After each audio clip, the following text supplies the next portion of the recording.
સાબરમતી નદીમાં પ્રદૂષણ મામલે ગુજરાત કોંગ્રેસ આક્રમક. દાણી લીમડાના ધારાસભ્ય શૈલેષ પરમારે આપ્યું નિવેદન. દેશની નદીઓમાં સાબરમતી પ્રદૂષણમાં ત્રીજા નંબરે છે. સાબરમતીમાં છોડવામાં આવે છે ફેક્ટરીઓનું દૂષિત પાણી.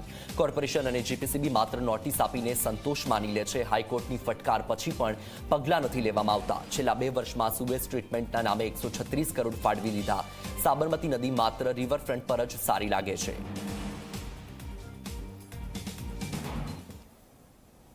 સમગ્ર દેશની જે નદીઓ છે એ નદીઓમાં સાબરમતી નદી એ સૌથી પ્રદૂષિત નદીમાં ત્રીજો નંબર આવે છે.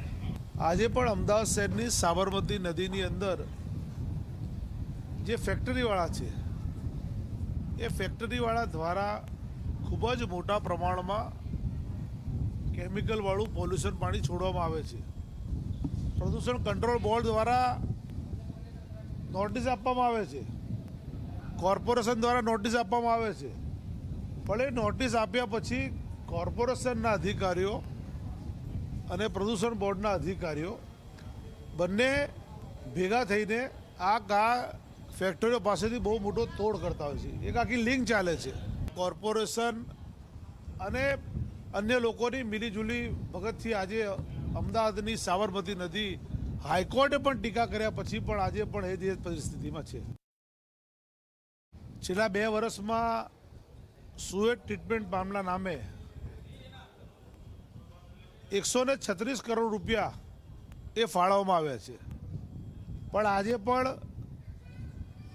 સુએજ ટ્રીટમેન્ટમાં ફાળવેલા પૈસા પછી પણ આજે પણ ગંદુ પાણી સાબરમતી નદીમાં સીધું ઠાલવવામાં આવે છે. અને એની અંદર કોર્પોરેશન પણ ખૂબ મોટી મિલીભગત છે.